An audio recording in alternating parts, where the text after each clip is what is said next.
Hi guys! Welcome to my channel and this is Judith Tesoro Catalia, the Lazada Vlogger. Guys, today is my rest day and now is my vlog day and content time. Well, kagigising ko lang yan, kababangon ko lang sa higaan at medyo inaantok-antok pa. Umiinat-inat pa ako ng mga kamay at braso at umihikab pa. Pero, nagpasya na rin akong bumangon at ipiniyod ko ang aking mga buhok. Siyempre, nandito ako sa loob ng aking kwarto with matching electric fan pa. Kaya naman, kumilos na ako agad at bumangon. Well, maaga ako gumising ngayon para makapag-vlog at para makagawa ng content. Kaya ito na nga, ipinupuyod ko na ang aking buhok at sabay pinatay ko na din ang electric fan. So hindi na ako nagtagal sa kwarto at lumabas na din ako ng kwarto ko. At ito na nga, ipapakita ko sa inyo ang bahay ng relatives ko. At syempre, ipapakita ko sa inyo ang kapaligiran. Dito lang yan sa loob ng Catalia Compound na pag-aari ng relatives ko. At ang bahay na ito at ang ibang kapitbahay dyan ay lahat ay mga relatives ko sa side at partido ng tatay ko sa apelidong Catalia. Kaya naman nandito na ako sa labas at ipapakita ko na sa inyo ang kapaligiran. Dito banda sa kusina ay ipapakita ko sa inyo kung ano ang itsura. Dito sa kusina ay may kitchen na patungan ng kalan. So bagong gawa yan, pinagawa yan ng relatives ko para patungan ng super kalan ko. At ito naman ang lababo kung saan ako naghuhugas ng pinggan. At syempre meron siyang gripo ng Maynilad. Ito rin ang laundry area kung saan ako naglalaba. At syempre may mga sampayan dyan. May mga grills na bakal ng sampayan. At ito naman ang CR kung saan kami naliligo. At ito yung mga sinampay ko na nilaban kahapon. So nakikita ninyo more on, yung mga sinampay ko ay mga uniform ko sa work ko sa Lazada. At ang iba dyan ay sinampay ng mga kapitbahay ko. So, yung mga kapitbahay ko dyan, lahat ay relatives ko at hindi ibang tao. So, dito sa loob ng compound, meron kaming mga secured na CCTV at free wifi. Yung mga CCTV na yan, paikot sa buong paligid at bawat sulok ay may nakatutok na CCTV cam. At ang connecting yan ay nakamonitoring sa relatives ko. At syempre, may free wifi kami dyan na 3. So dito naman, kapitbahay ko yung resort ng Casa Catalia Resort na pagmamayari ng relatives ko. Dito ako palagi nagsuswimming kapag rest day at para mag-vlog. So dito sa loob ng Casa Catalia Resort ay may 2 swimming pool. So siya ay event place na kung saan idinadaos lahat ng celebration, occasions, birthday, binyag, party, or kahit anong events. So dito naman tayo sa CR. Dito sa CR namin, meron sa loob ng gripo ng Maynilad. May flush toilet din sa loob, malinis, nakamarmol, at syempre na may maintain ng kalinisan niya. So pumasok na nga ako dyan sa loob ng CR para jumingle. Alam nyo naman na tuwing umaga, pagkagising ko ay naiihi ako. Kaya pag nakaramdam ako ng pag-ihi ay bumabangon agad ako sa higaan para mag-jingle sa CR. Dahil bago ako matulog ay umiinom ako ng maraming tubig. So ayan na nga, na-explain ko na sa inyo yung about sa CR. So dito sa loob ng compound, lahat dyan ay ang mga kapitbahay ko ay relatives ko lamang. At kapitbahay ko din dyan ang resort ng relatives ko. Fast forward na tayo paglabas ng CR. Nandito na ako sa may kitchen ulit. So dito sa lababo na may gripo ng Maynilad, magi-start ako ng daily routine. Every tuwing oras at araw na ako'y magigising at pagbangon sa higaan at after ko mag-jingle sa CR, ito ang daily routine na ginagawa ko madalas, ang maghilamos ng muka. So, syempre, napahinga naman na yung mata ko ng ilang minuto bago ako nagbasa ng mukha. So, I would like to shout out to my personal sponsors na nagbigay sa akin ng grocery dahil siya din na nagbigay sa akin ng sabon, shampoo, toothpaste, at iba pang mga grocery items. So, ayan na nga, naghihilamos na ako, nagbabrush up ng muka, nagsasabon ako ng pisngi, ilong, baba, ilalim ng leeg, at buong muka, mata, at yung noo. So, ilang minuto ko nag-i-scrub up ng mukha. So, sinasabon ko siya ng mabuti dahil medyo oily at medyo tinitigyawat na nga ako. So, hindi na rin ako nagtagal sa paghihilamos sa tagbanlaw ako ng isang tabong tubig. So, habang nagbabanlaw, kinukuskus ko ito ng mabuti para matanggal ang oily at yung medyo nakakapit na alikabok. Pagkagaling ko kasi sa work after my out duty, hindi na ako nag-half-bath dahil masama. Kasi baka mapasma ko. Kasi syempre bawal maligo at bawal mag-half-bath pagkagaling sa work lalo na pagpagod, nakakapasma. So after that, magtutoothbrush naman ako ng ngipin. Dito sa pagtoothbrush ko ng ngipin, makikita ninyo na medyo matagal. Dahil maselan yung ngipin ko dahil meron akong sakit na allergy gout, bawal ako sa matatamis at sobrang lamig na pagkain at inumin. So dito, makikita ninyo kung paano ako mag-toothbrush ng ngipin. Usually, 2 times a day kung mag-toothbrush ako ng ngipin. Inaalagaan ko ang ngipin ko dahil plano kong magpa-brace next bare month ng ngipin. So, syempre, bago ko magpa-brace ng ngipin sa dental clinic, kailangan maalagaan ko ng gusto ang ngipin ko. So, nag-start na nga ako mag-toothbrush, ups and down, gilagid, panga, at buong taas at baba. Medyo matagal-tagal ako mag-toothbrush dahil kinukuskus ko ng mabuti at binabrush ang ngipin ko. So, dito, kaya natatagalan ako mag-toothbrush dahil sinisecured ko na malinis ang ngipin ko at walang tartar. So, ayoko naman kasi ng bad breath dahil nga maselan din ako sa ngipin at maarte ako sa bunganga. Ayoko ng bad breath kaya lagi ako nagtutoothbrush lalo na kailangan kong alagaan ang ngipin ko dahil plano ko nga magpa-brace ng ngipin sa dental clinic next bare month. So, wala naman akong bulok ng ngipin.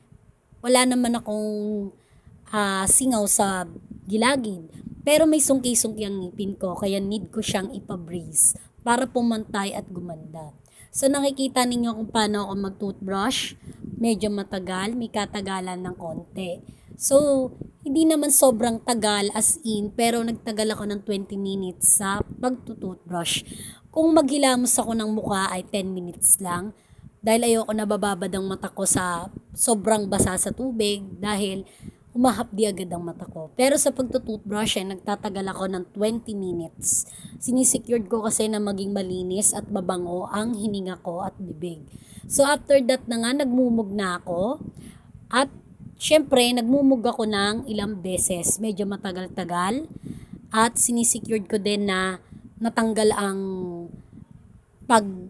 bula-bula sa mga bibig ko at sa loob ng ngipin ko. After that, binanlawan ko na yung toothbrush ko.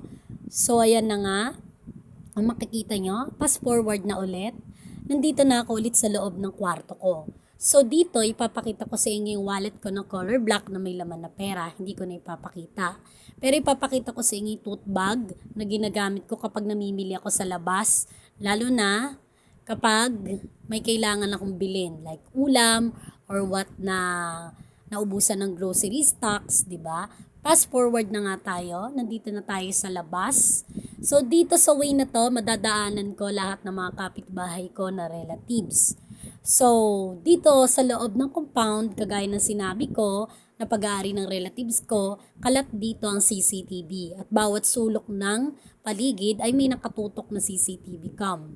Mula sa bawat paligid hanggang sa labas ng gate, may CCTV cam.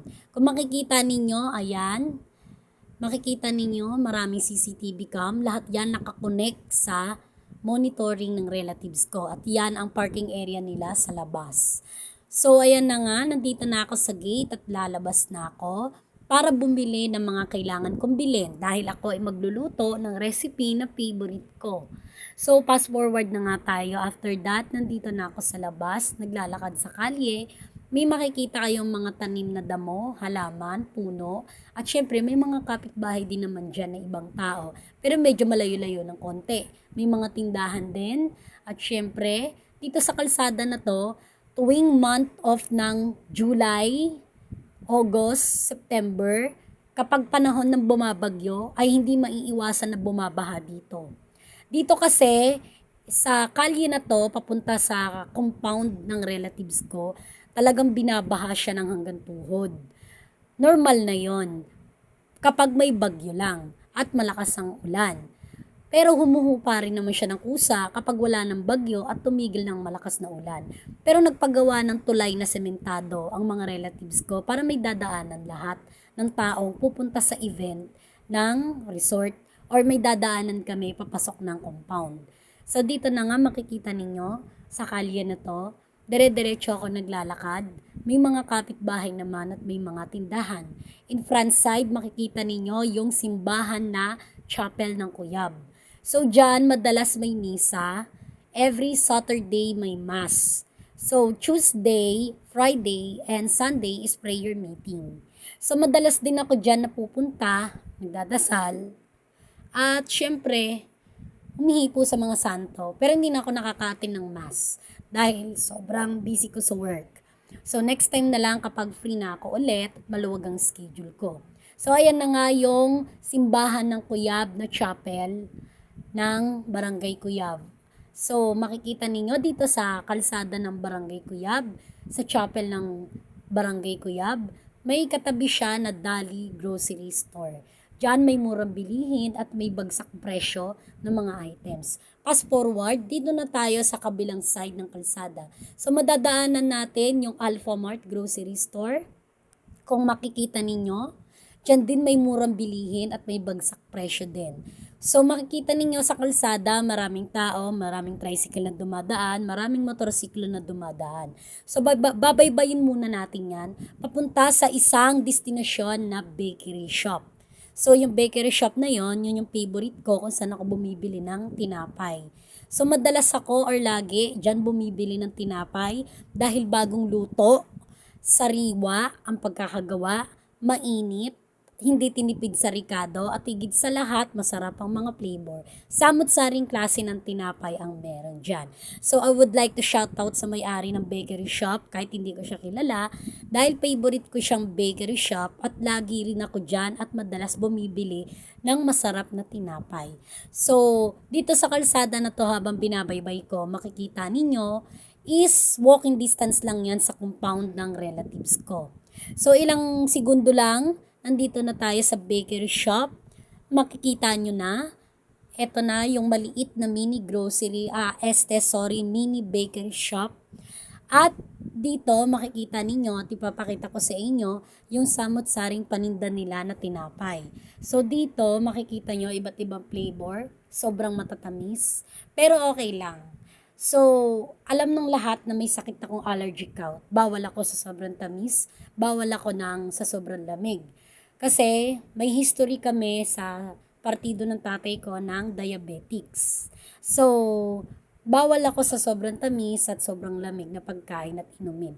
Pero paminsan-minsan, matigas pa din ang ulo. Sabi nga nila kung anong masarap, kung ano ang bawal ay siya yung masarap. So, ayan na nga, nakita ninyo, after kong bumili ng tinapay, pudding, pandikoko at Spanish bread. So, makikita ninyo yung mga iba't ibang klase ng tinapay. Papakita ko sa inyo. After that, fast forward naman tayo sa kabilang kalye naman. Dito tayo makikita ninyo yung Pure Mart Grocery Store na may murang bilihin at bagsak presyo ulit.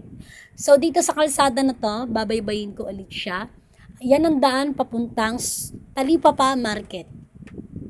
Sa Talipapa Market ay bibili ako ng ulam na frozen. Yon yung chicken na isang buo, tas ipapachop ko na lang siya ng adobo style. So, today is my rest day, kaya naisipan ko naman na magluto ng recipe na favorite ko. So, ang menu ko is chicken adobo. That's my favorite. So, dito sa Market Talipapa, makikita ninyo, ay bumibili ako ng chicken frozen. So, ayan na, nakita ninyo yung binili ko. Mura lang siya sa halagang 100. Marami-rami na siya. Fast forward, dito naman tayo sa pwesto ng mga gulayan. Bibili ako ng patatas na 2 piraso or 3 piraso at ilalahok ko sa chicken adobo. So, sabi ko sa inyo, di ba chicken adobo lulutuin ko? Pero meron naman akong stock sa bahay na bawang sibuyas at panimpla sa ricado. So, ayan na. I would like to shout out sa lahat ng mga tindera-tindero sa loob ng Talipapa Market dahil sa kanila ako bumili ng aking pang-recipe today. So, ngayon, ibablog ko din yung cooking show na gagawin ko. So, ito na nga, makikita niyo sa content ko na to. Tapos na akong bumili ng pagkain sa talipapa na lulutuin. Fast forward na tayo. Nandito na ako ulit sa Barangay Cuyab, sa may chapel, in front of, sa center of side ng kalsada. So, pauwi na nga ako at pabalik na. Binabaybay ko na yung tamang daan, pabalik sa compound ng relatives ko. So, ayan na nga, makikita niyo, pauwi na ako. At nakikita nyo rin, medyo kumukulimlim na. Pero wala akong pakialam, basta ako magbablog at gagawa ng content. So, ito na nga, naglalakad na ako pababa. Makikita niyo, nandito ko sa tulay na sementado. Pinagawa yun ng relatives ko. So, ayan na. Papalapit na ako ng papalapit at makikita niyo may bakanting lote sa harapan ng compound ng relatives ko. At malapit kami sa Laguna Bay, sa front side ng resort ng relatives ko. So, dito nyo na makikita yung compound at sa labas yung gate. Makikita ninyo. So, nakapaskil dyan yung apelido namin. Papakita ko sa inyo. Konti ng hakbang lang at malapit yun ng Matunton. 5, 4, 3, 2, 1, and counting. Ayan na. Kung makikita ninyo, nakapaskil yung apelido naming Catalia. At ang kanilang pangalan ng resort, ang aming apelido, Casa Catalia Resort Event Place. At ito nga yung gate, kung saan may doorbell pa. Makikita ninyo sa labas pa lang, kitang-kita na naprotektado kami ng CCTV. So, paikot yan sa buong at loob ng compound. So, ito na nga, dahil may duplicate naman ako ng susi ng gate ng compound, kaya nakapasok naman ako agad. So, hindi na rin ako nagtagal, dahil gusto ko na rin ipakita sa inyo ang aking mga kaganapan. So, fast forward na nga, nandito na ako sa loob, naglalakad, at nadadaanan ko ulit ang mga kapitbahay kong relatives. So, dito, makikita ninyo, dire-diretso lang, at pagdating sa kaliwa, papasok tayo sa kitchen side. Dito kasi, pinapagawa sa kitchen yung patungan ng kalan ko. Relatives ko nagpagawa. So, hindi pa siya tapos, pinapatuyo pa yung semento. So, dito muna ako sa table side, at ipinatong ko muna sa upuan yung super kalan ko. Dito ko piniprepare yung lulutuin kong recipe, at dito muna ako magluluto. So, dito sa kitchen, makikita ninyo, piniprepare ko na yung lulutuin ko. So, nabanggit ko sa inyo na rest day ko today at vlog day and content time. It's my day to make cooking show. So, alam ng lahat na sa partido naman ng mama ko, sa probinsya is Kapangpangan kami. So, syempre, pag sinabing Kapangpangan, is kailangan marunong magluto. Usually, hindi naman ako magaling magluto, marunong lang dahil naturuan ako ng mama ko. So, yung mama ko nagturo sa akin magluto at lahat kaming magkakapatid ay tinuruan niya. So, syempre Kapangpangan kami, natural sa amin ang marunong magluto. Marunong naman ako magluto, pero sa timpla hindi ko masyado gamay. Medyo mataas kasi ang timpla ko. So, I would like to shout out to my mama na siyang nagturo sa akin magluto. So, ito na nga ipapakita ko sa inyo sa kitchen. Hindi pa masyado tuyo yung semento na patungan ng kalan ko. Pero, salamat naman sa relatives ko na nagpagawa. So, ito na yung super kalan sa may kasirola. So, hindi pa ako masyado nakakabili ng ibang gamit na kailangan. So, dito muna ako magpapakulo ng tubig mainit. Dahil nga, magkakape ako at kakain ng tinapay na almusal. So, mga late morning na yan. So, around 10 a.m. So, ayan na nga makikita ninyo, nagpapakulo ko ng tubig at binubuksan ko yung kalan habang sinisindihan ng posporo. Fast forward naman tayo. Dito tayo sa lababo na may gripo ng Maynilad. So, hindi ko na kailangan lumabas pa para mag-igib ng tubig dahil dito sa lababo, sa kitchen, ay meron kaming gripo ng Maynilad. So, dyan, nagsasaing na nga ako. Nagtakal ako ng 3 cups. So, hindi talaga ako marunong magtansya ng sukat sa kamay kapag nagsasaing. So, ang ginagawa kong pansukat is yung cups ng bigas. Kung ilang takal yung cups ng bigas na isasaing ko, ganun din ang sukat sa cups ng tubig na isasabaw ko. So, gets? So, after nyan, isasalang ko na siya sa super kalan. Binabanlawan ko naman siya ng 2 beses at nilalamas-lamas pa para lumabas yung katas ng sabaw niya. At after nun, pagkabanlaw naman nun, ay tutubigan ko na siya sa sukat ng cups. So, gets nyo na? Ang makikita ninyo, malakas ang tubig ng Maynilad namin dito. Lahat ng kitchen dito sa loob ng compound, bawat lababo ay may gripo ng Maynilad. So, lahat din ng CR dito sa loob ng bahay ng mga relatives ko ay meron din silang gripo ng Maynilad. So, hindi kami mahihirapan mag-igib-igib pa sa labas. So, after that na nga, makikita ninyo, after kong banlawan yung sinaing, ay tutubigan ko na sa sukat ng cups. Medyo tinagalan ko rin yung paghugas ng bigas para maging malinis naman at hindi malabo pag sinabawan.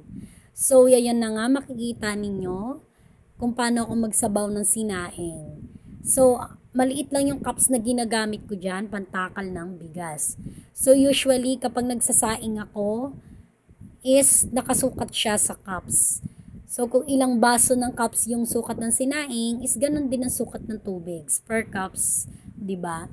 So, makikita ninyo, malinis at malinaw ang tubig ng Maynilad sa gripo sa may lababo ng kitchen.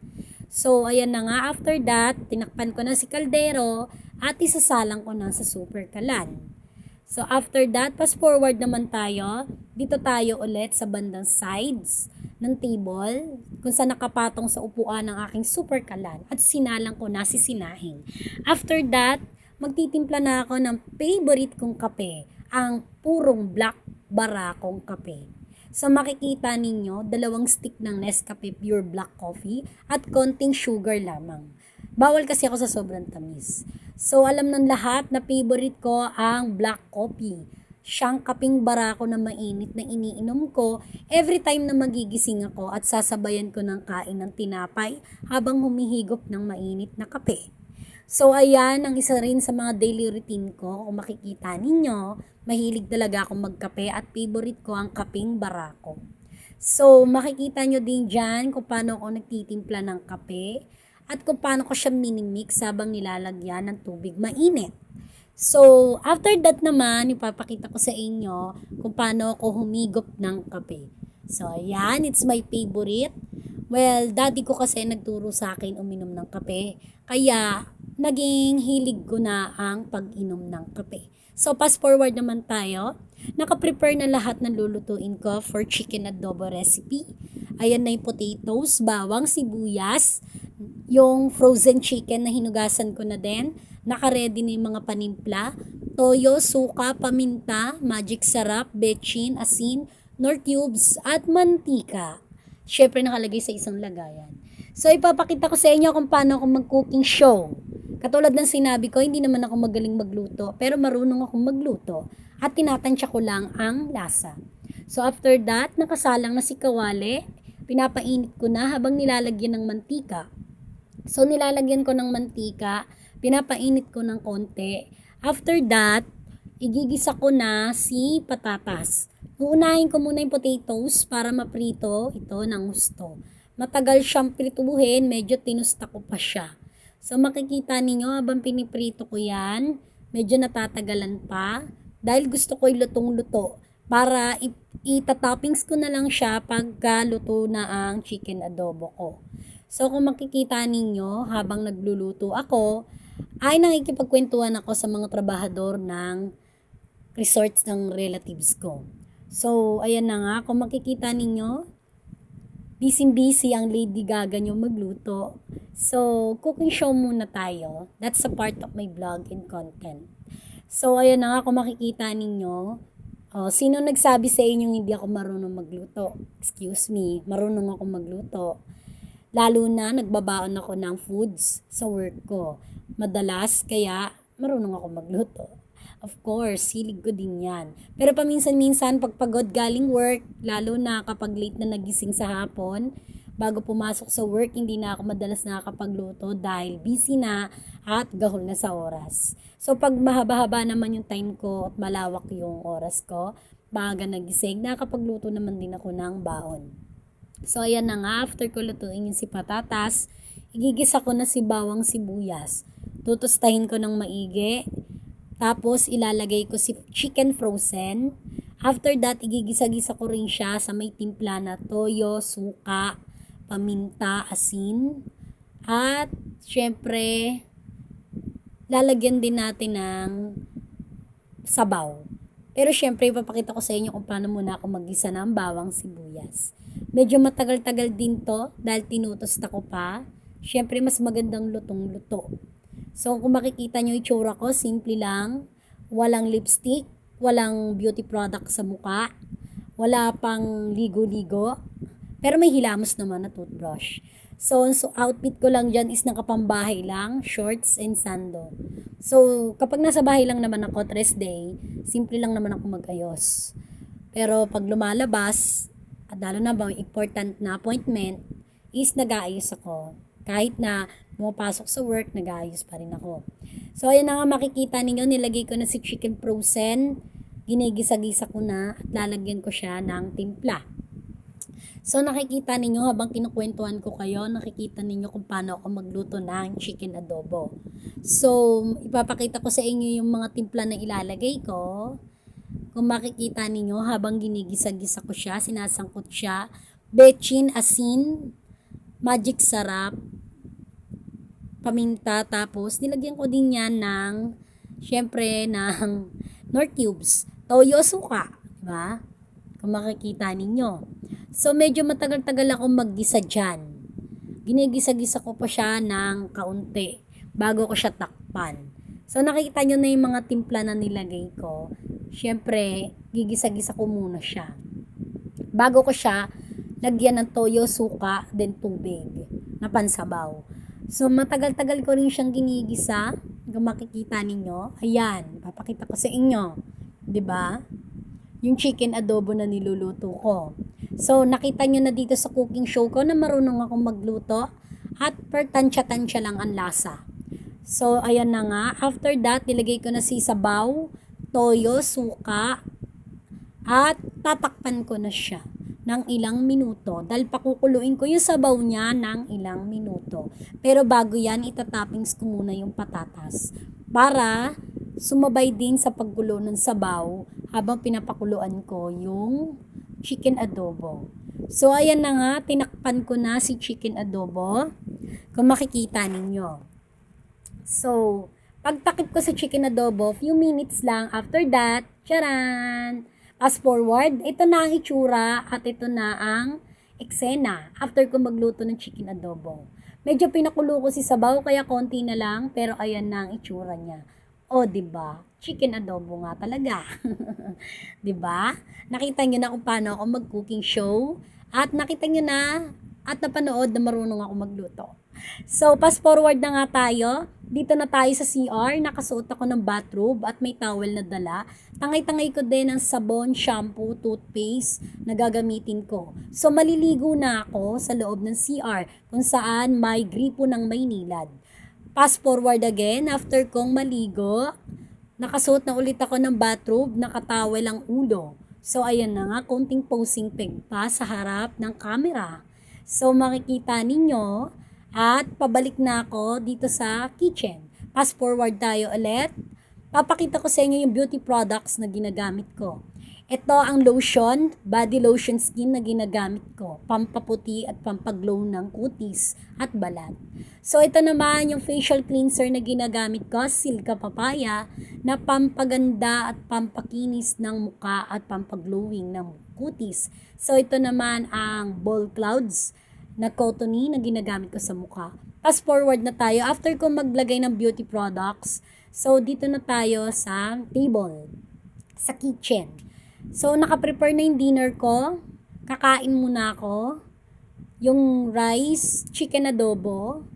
So, ayan. Nagluto na ako. So, ayan na nga. Ipapakita ko rin sa inyo. May tubig ako sa tumbler. May soft drinks.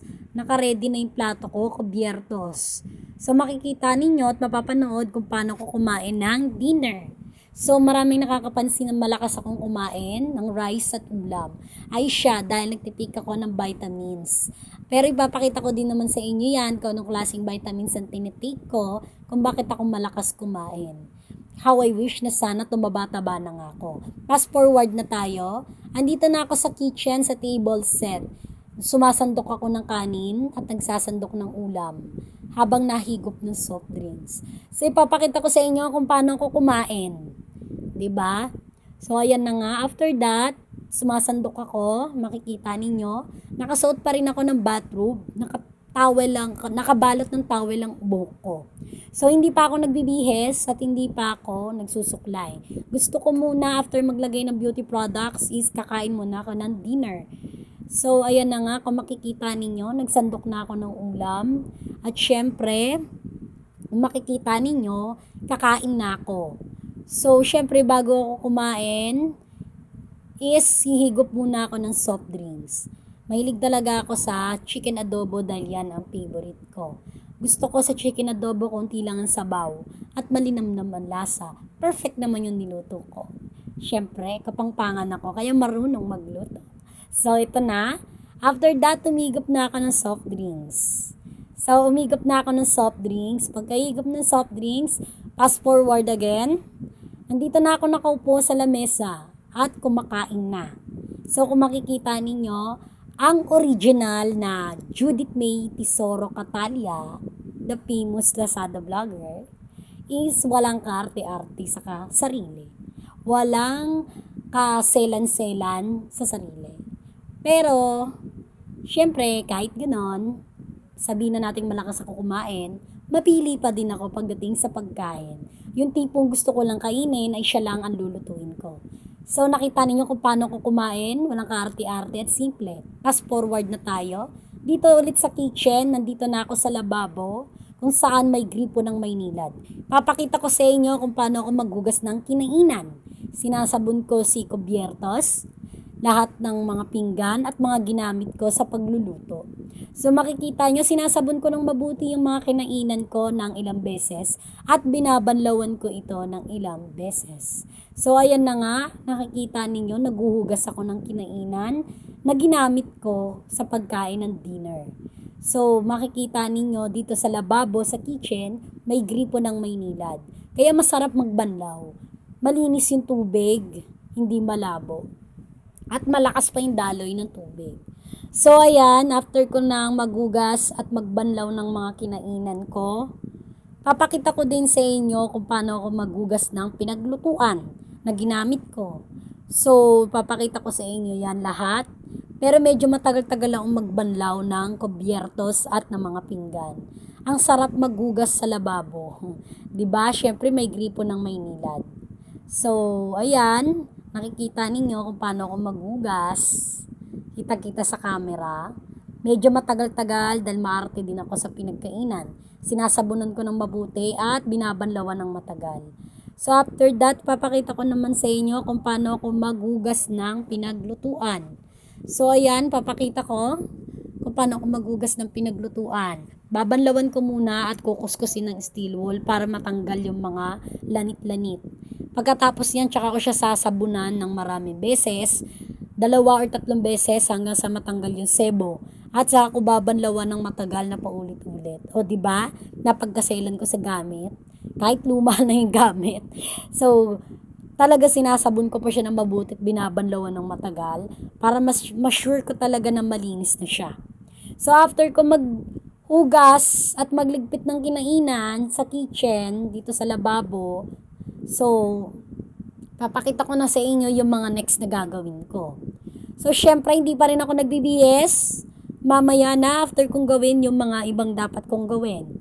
So, after ko i-assemble lahat ng mga napaghugasan kong gamit, ay papakita ko na sa inyo ang next na gagawin ko. Fast forward na tayo, dito sa may sampayan. Lahat ng mga nakasampay dyan sa labas, sa sampayan at sa mga grills na bakal, ay lahat yan ay mga sinampay ko. Yan ang nilaban ko kahapon bago ko mag-rest day.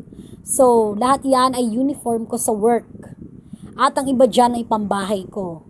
So, yung karamihan din dyan ay underwear ko at face towel sa work. So, makikita ninyo din yung vest, bag, gloves at hairnet na nilaban ko. So, ayan na nga, dito tayo kung saan banda sa may CCTV cam at wifi. Makikita ninyo kung paano ako magsinop ng sinampay sa sampayan na grills na bakal. Papakita ko sa inyo yung mga outfit ko sa work. Ayan ang uniform ko sa work. So, ako ay regular worker sa agency ng Expedice. So, ang tatak ng uniform na sinusuot ko is pangalan ng agency ko. So, syempre, naka-assign ako sa Lazada Company sa loob ng production. So, bilang production worker, may outfit kami na tinatawag na kailangan naka-vest, naka-safety shoes, naka-gloves, naka-hairnet. Bukod sa uniform outfit na pinapakita ko, yung mga uniform outfit na pinapakita ko, yun yung uniform na sinusuot ko yung duty sa work sa loob ng production nila. So ito na nga, sinisinop mga sinampay, makikita ninyo lahat yung mga nilaban ko. So mano-mano ko maglaba pa sa kanila habang wala pang washing. So kapag may washing na, is madali na lang maglaba ko. So maaga pa ako maglaba ko, tatambakan ako ng labahin. Mas mahirap kasi tambakan ng labahin. Ayaw ko nagpapatambak ng labahin. Dahil ako rin ang mahihirapan. So malakas kasi ako fast forward na nga tayo ulit. After that, kung makikita ninyo, nagsusuot na ako ng pambayad. Nandito ako sa, so ayan, loob makikita ninyo yung mga sinampay ko na sininot, marami. Malakas kasi ako magbihes. Makikita ninyo yung dalawang swimming pool. Sa right side, yung medyo malalim, at sa left side, yung medyo mababaw. Dito ako madalas mag-swimming sa medyo mababaw. Yan, mas balance kasi ako dyan, lumangoy. Dito kasi sa right side, lagpas tao yan, medyo malalim, kaya mahirap mag-balance. Papakita ko rin sa inyo yung paligid ng buong Casa Catalia Resort. So makikita ninyo, maganda dyan, malawak, malaki, may parking space. May dalawang 2 bedrooms na malaki. May take one dock sa loob. At higit sa lahat, protected siya ng CCTV. Katulad ng sinabi ko, dito sa loob ng compound is protected ng CCTV. At ang monitoring yan ay nakakonect sa relatives ko. So after that na nga, open sesame to the gate tayo at magpa-passing show muna ako. So dito, makikita ninyo kung paano ako rumampa at ipapakita ko sa inyo ang outfit ko bago ako mag-swimming. So mag-swimming ako tonight at ito na nga, and counting, 5, 4, 3, 2, 1. Medyo matagal-tagal open sesame. Tan-tananan. Wow, sexy. Maganda na, sexy pa. So ayan yung swimsuit outfit ko habang naliligo ako at nagsaswimming sa swimming pool. Fast forward na tayo, andito ako sa swimming pool umakyat. So medyo nagsasenti-senti ng konti at syempre magbababad tayo. Magbababad at magre-relax. So bumaba na nga ako sa swimming pool dito sa left side sa medyo mababaw. So bago ako lumangoy at sumisid, papakita ko sa inyo kung paano ako magkuyakoy habang nakaupo. Sabi nga 'di ba, relax and chill.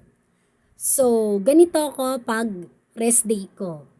Tuwing rest day ko, palagi ako nagsiswimming vlog dito sa resort ng relatives ko. So syempre, nagpapaalam ako at tumihingi ng permiso sa relatives ko. Kaya pinapayagan akong mag-swimming dahil kamag-anak ako, kaya libre. Pero kung ibang tao ang mag-swimming dyan at syempre may bayad ang renta. So ayan na nga, salamat sa relatives ko na pumayag na mag-swimming ako ng libre. Kaya na-i-vlog ko ulit itong kanilang resort.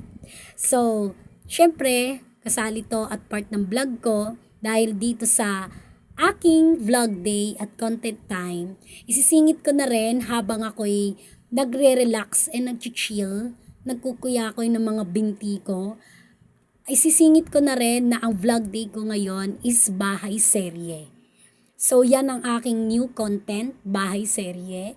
At sa content time ko ngayon, is ang episode ko is Rest Day Feels. 'Di ba? So, ayan na nga, makikita ninyo kung paano ako ngayon nagkukuya-kuya sa swimming pool. Medyo matagal-tagal ng konti. Relaxing chill nga, 'di ba? So, ipapakita ko rin sa inyo kung paano ako lumangoy. Kung paano ako sumisid. Pero syempre, matagal-tagal ako dyan nagre-relaxing chill. Nagbababad ako ng katawan sa mismong hagdanan.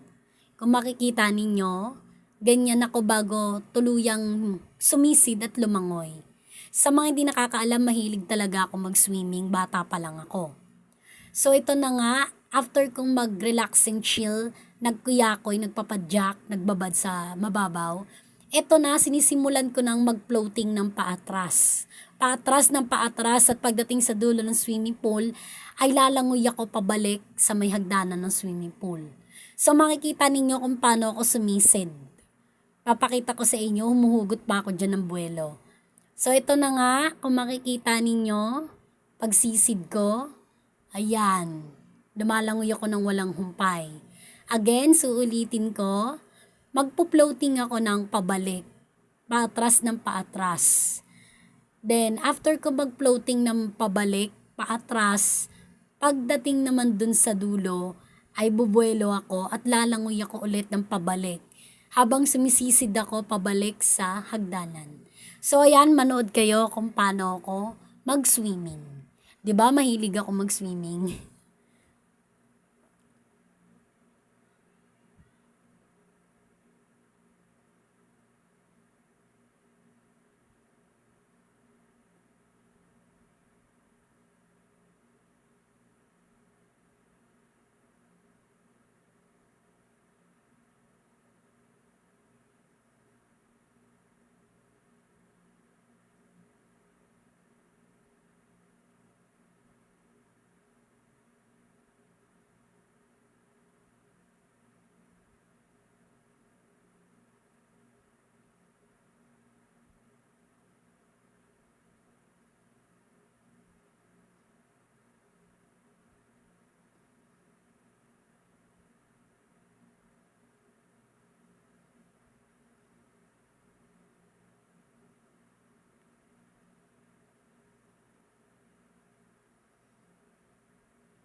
Well guys, hanggang dito na lang. More thank you sa lahat ng viewers ko at sa lahat ng mga nagbe-view sa vlog ko. More thank you. Well guys, hanggang dito na lang ulit and see you again to my next vlog. Thank you for watching.